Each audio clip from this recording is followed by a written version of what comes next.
아이태신과 반친자의 테크 톡톡. 네, 강예령 기자님과 계속해서 테크 이야기 이어가도록 하겠습니다. 오늘은 이제 극저온 식각하고 하이브리드 본딩 관련된 이야기를 좀 할 텐데요. 사실 극저온 식각 관련해서도 우리 강 기자님이 기사를 여러 차례 쓰셨고요. 이게 낸드 플래시의 핵심 이제 기술로 부상하고 있는데 마치 뭐 한미 반도체하고 하나 세미텍의 경쟁처럼 글로벌 식각이라 그러면 도전체 쪽에서는 램 리서치가 원래 잘했었고 유전체 쪽은 테리, 그죠? 도쿄 일렉트론이 잘했었는데 이게 약간 이제 테리 들어오는 거잖아요, 그죠? 그죠. 테는 원래 디램이나 다른 쪽 이제 유전체 쪽으로 하다가 이제 도전체 쪽으로 들어와서 이 낸드 시장을 넘보고 있는데 지금 경쟁 상황은 좀 어떻게 되고 있나요? 예, 지금 극저온 식각 그리고 삼성전자의 넥스 레벨의 낸드죠. 그러니까 V10 이거를 한정을 해서 말씀을 드려야 될 것 같은 게 제 극저온 식각이 여러 분야에서 지금 도전이 되고 있지만 어쨌든 제일 지난해부터 이어서 올해까지 불꽃 튀었던 전장이고 기술 수준을 가늠할 수 있는 제일 좋은 기준이라고 저는 생각을 해서 일단 V10만 딱 놓고 보면은 그래도 램 리서치가 와 진짜 1위는 다르구나 뭐 이런 생각을 많이 저는 들긴 하더라고요. 그러니까 예전에 했던 구력이 무시를 못한다. 네, 그래서 지금 상황이 낸드 쪽 애처를 두 개로 크게 나누더라고요. 하나는 채널을 뚫기 위해서 그 위에 막을 씌우는 하드 마스크라는 독자분들도 아실 수 있겠지만 하드 마스크를 먼저 뚫어야 되는 그 애처, 하드 마스크 애처가 있고 그 하드 마스크에 구멍이 나고 나면 본격적으로 몰드했던 100몇 단의 층을 뚫는 정말 본격적으로 드릴 역할을 하는 그런 애처, 채널홀 애처 그 두 가지가 있는데 채널홀 애처 쪽에서는 또 두 회사가 비등했다고 해요. 램과 텔이. 아, 그리고 이 애처 두 개 다 이제 크라이오 극저온 식각이 쓰이는데. 근데 이 하드 마스크 쪽에서 램이 거의 압도적으로 굉장한 성능을 냈다고 하더라고요. 그런 측면에서 램이 좀 더 장비의 어떤 수를 더 가져갔다. 그렇게 지금 보는 게 식각 업계 쪽의 대세인 상황이고, 또, 램 쪽에서 굉장히 머리를 잘 쓴 게, 이거는 1등이 누릴 수 있는 어떤 특권이라고 많이들 말씀을 하시더라고요. 기존에 깔려있는 낸드 애처에서 모듈만 변형을 하면 식각 애처로 변모가 될 수가 있다고 해요. 그러니까 사실 비용 절감이 너무 큰 이슈인 거잖아요. 치메이커 그렇죠. 입장에서.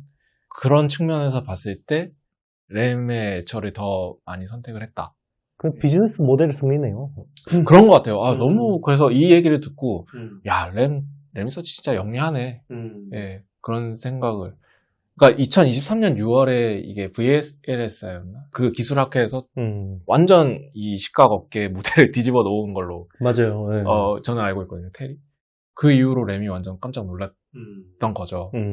그래서 그 어떤 시간 동안 램은 이 왕자를 놓지 않기 위해서 굉장한 노력을 해왔던 건데 그게 이런 전략으로 텔의 진입을 최소화했다는 게 와, 1위 식각 업체는 다르구나 이런 생각을 했었습니다. 일단 작년하고 분위기는 완전히 또 3부 다르게 흘러가네요. 오, 다르죠. 근데 이 텔도 굉장히 선정을 한 것 같아요. 말 그대로 이게 조금 과장일 수는 있지만 정말 공고했던 어떤 요새를 균열해 낸 거잖아요. 그리고 이 정도로 진입을 했다? 그리고 채널로 애처 쪽에서는 어쨌거나 어떤 대등한 성능을 냈다? 그리고 장비 가격이 조금 비싼 측면이 있을 것 같아요. 왜냐면 램은 기존의 기기를 사용한 거고 모듈 비용과 신규 장비의 비용은 확실히 장비 차이가 있는 거잖아요. 그쵸. 근데 이 신규 장비가 꽤 그래도 발주가 나왔다는 얘기를 어딘가에서 들었어요. 그래서 뭐 의미 있는 선전 아닌가? 예. 채널홀 애처에서도 텔이 다 가져간 건 아닌 것 같아요. 램이 좀 더 우위에 있는 것 같긴 해요. 그러니까 어쨌든 간에 굉장히 램이 많이 가져간 건 맞지만 균열을 낸 것도 정말 대단하다. 몇십 년 동안 이어졌던 이 비즈니스에서 당초 기대한 것처럼 완전 게임 체인저가 되지는 못했지만 그 정도는 기존의 어렵지만. 그 독점 구조를 완전히 그냥 균열을 일으킨 건 분명하다. 네, 네. 그런 것 같아요. 이 드라이 애처 시장에서 램 리서치와 텔의 비율이 한 4대3? 그리고 나머지가 세미스나 어플라이드나 중국 업체들, 에이맥이라든지 이런 업체들이 있다고는 하는데, 채널홀 같은 경우에는 100이었잖아요. 100. 정말 ASML UV처럼. 근데 거의 비슷한 비율로 맞췄다고 해요. 이번 계기로. 기존 드라이엣지 점유율하고 거의 비슷한 포지션을 가져갔다고 하더라고요. 뭐 이런 측면에서는 좀 의미가 있는 어떤 진입 아닌가. 네, 저는 그렇게 생각합니다. 일단 첫 번째 전장은 낸드 플래시라고 볼 수 있고, 요 다음 전장은 뭐 디램인가요? 아니면 시스템 반도체인가요? 저는 디램에도 애플리케이션을 준비하고 있다는 얘기를 들었어요. 디램도 계속 스케일링이 필요하고, 뭐 어디에 쓰일지는 사실 저는 파악은 안 되지만, 뭐 캐패시터 같은 경우에도 3D로 하는 얇고 정말 그쵸. 그렇죠. 에스펙트 레이시오. 고종행비가 필요한 것들이 여러 개가 있겠죠. 네. 제가 인지기어가 아니라서 정확히는 모르겠지만 어쨌든 뭐 다양한 곳에서 쓰일 준비를 하고 있다는 얘기를 들었습니다. 근데 일단 낸드 쪽에서의 어떤 분명한 애처 쪽의 이슈는 크라이오인 것 같아요. 네, 극적인 것 같아요, 지금. 일단 최근에 이제 낸드 이야기하면 중국 YMTC의 낸드 기술 약진을 이제 빼놓을 수 없잖아요. 네네. 사실 여기서 이제 올해 마이크론의 캐파를 넘어선다는 이야기도 있고. 근데 이제 극적인 시각 측면에서는 보면 지금 YMTC는 좀 어떤 상황인가요? 약간 기술이 못 들어가는 건가요? 아니면? 거의 지금 힘든 상황이라고 보여지는 게, 이거는 지정학적 이슈와도 연관이 있을 것 같은데, 지금 바이든 때부터 128단 이상의 낸드 플래시용 미국 장비는 정말 진입이 힘든 걸로 알려져 있고, 그런 측면에서 봤을 때는 중국이 들어오기 쉽지 않지 않을까? 그런 생각을 하고 있고, 그래도 낸드 쪽에서는, 특히 애칭 쪽에서는 삼성의 힘이 굉장히 강하다고 알고 있거든요, 저는. 물론 뭐 낸드의 단수 쪽에서는 중국이 많이 따라오고 있고, 뭐 그런 건 사실이지만, 그래도 생산성이라든지 아니면 공정의 정확도 이런 쪽은 삼성에서 여전히 강하다는 걸로 알려져 있어서 당분간 따라오기는 쉽지 않을까? 저는 그렇게 생각을 하는데, 다만 이 본딩 있잖아요. 네네. YMTC 하이브리드 본딩, 엑스태킹. 그게 저는 좀 되게 쇼킹했어요. 그쵸. 네. 삼성 기술 라이선스 해가지고. 그거를 쓴다는 게, 아니, 이런, 삼성 기술에 중국 기술이 저는 묻는다는 표현을 쓰고 싶어요. 이게, 여태까지 이런 사례는 없었다고 저는 생각을 하거든요. 어떤 자존심에 굉장히. 그리고 그 하이브리드 본딩 같은 경우에 키옥시아도 굉장히 잘 쓰고 있고, 이 기술을 토대로 어떤 빅테크 수주에서 최근에 유리한 고지를 점한 사례가 있었다고 저는 알고 있거든요. 그래서 YMTC뿐만 아니라 이런 본딩 쪽에서 볼 때 이런 추격을 무시할 수 없는 상태인 것 같아요. 네.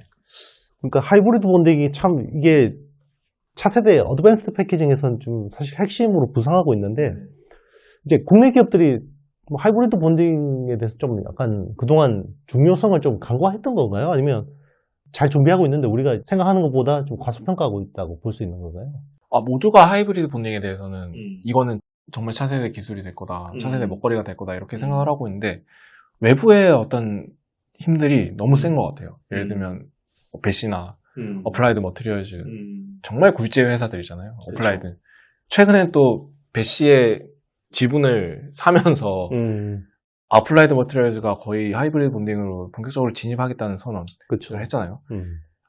매출이 어플라이드가 수십조, 거의 40조 정도 되지 않나요? 그런 회사가 하이브리드 본딩의 어떤 은어지만 마도를 잡고 그렇게 간다는 거는 너무 저는 무서운 소식인 것 같고, 국내에서도 물론 세메스라든지 한미반도체, 하나도 하고 있죠. 하고 있지만 이런 어떤 규모의 차이를 봤을 때 좀 섬뜩한 건 사실이에요. 예, 그래서 이런 거는 외부의 어떤 힘이 너무 강력한 거 아닌가. 그래서 이건 거룩한 얘기지만 반도체 장비 쪽에서도 많은 좀 지원이나 인력 양성 이런 것들이 있어야지 이거를 차세대 기술을 대비할 수 있지 않나. 저는 그렇게 생각하고 있습니다. 그렇죠. 만약에 어플라이드가 배시를 만약에 인수한다 그러면 지금 뭐 거의 이제 인수하려고 하는 것 같은데, 네. 그렇기 때문에 이제 배시의 정책하고 어플라이드 정책이 또 다를 수가 있는데, 미국 기업들은 또 특허 이 소송에 대해서 굉장히 민감하고 포키시하기 때문에 네. 그러니까요. 어떤 특허를 딱 먼저 해놨을 때 정말 그물망처럼 쳐놓는다고 하더라고요. 맞아요. 이 진입을 할 수 없게끔. 그쵸. 예. 경고장도 쫙 끌어가지고 그냥 그런 거 워낙 잘하니까. 네네네. 네. 약간 유럽 기업들이 그런 쪽에서 조금 나이브한 게 있는데, 그죠? 네덜란드 쪽인데, 네. 아무래도 이제 배시가 좋은 IP들을 많이 가지고 있을 거라고 분명히, 그죠? 네. 네, 그거에 대해서 공격적으로 나올 가능성이 있다. 그런 것들이 좀 위축시킬 수도 있겠다. 이런 네. 생각이 또 들긴 합니다. 저도 그렇게 생각합니다. 네. 일단 HBM4E, 그러니까 루빈 울트라부터 하이브리드 본딩이 HBM에도 본격 적용될 걸로 예상이 되고 있는데, 네. 이쪽에서도 배시하고 어플라이드 머티리얼즈 연합이 주도할 거라고 보시나요? 글쎄요, 저는 사실 솔직히 말씀드리면 이 포2까지 생각해보진 않았어요. 근데 뭐 아까 말씀드린 것처럼 배시나 어플라이드가 너무 기세가 강하고 물론 삼성에서 하이브리드 본딩 쪽으로 세메스랑 굉장히 열심히 하고 있다고 얘기를 들었어요. 그쪽에서 잘 대응을 해야겠죠. SK하이닉스가 공급망을 어떻게 가져갈지는 알 수는 없으나 예, 어쨌든 국내 생태계가 좀 더 분발을 해야 될 시점 아닌가. 일단 배시 장비를 다 사긴 했잖아요. 그러니까 삼성에서 또 배시 장비를 일단 사서 뭔가 막 해보고 있긴 하거든요.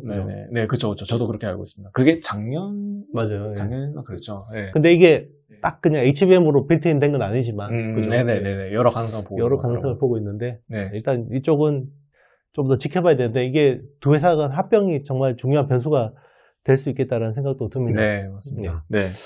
일단 이제 뭐 극적인 시각, 하이브리드 본딩, 뭐 이런 첨단 기술에서 이제 주목할 혹시 국내 소부장 기업들은 혹시 최근에 관심 갖는 회사가 있을까요? 극저온 시각 같은 경우에는 칠러 아무래도 칠러가 최대 포인트잖아요. 이거를 그쵸. 웨이퍼 온도가 아니라 칠러 온도가 마이너스 63도라고 하더라고요. 어쨌든 이 칠러 쪽에서 램하고 텔 둘 다 FST와 유니셈.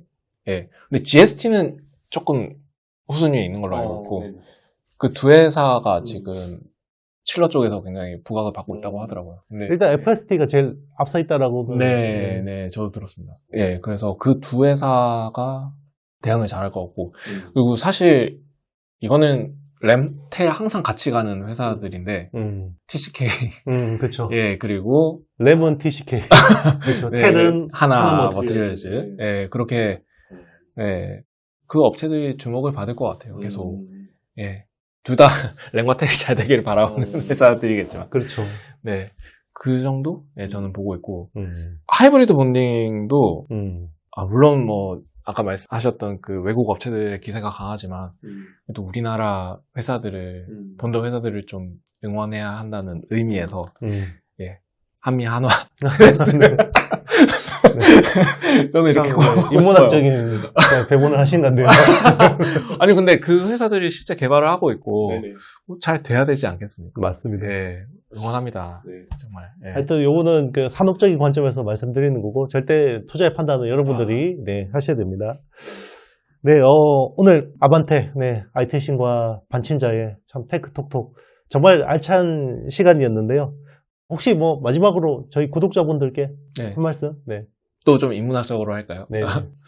콘텐츠는 아반떼지만 제네시스처럼 모시겠습니다. 네, 아주 좋습니다. 네. 제네시스 같은 콘텐츠를 보고 싶으시면 우리 강일현 기자님의 텔레그램 채널도 많이 구독해 주시고 그리고 기사에 또 댓글도 좋게 많이 달아주시면 좋을 것 같습니다.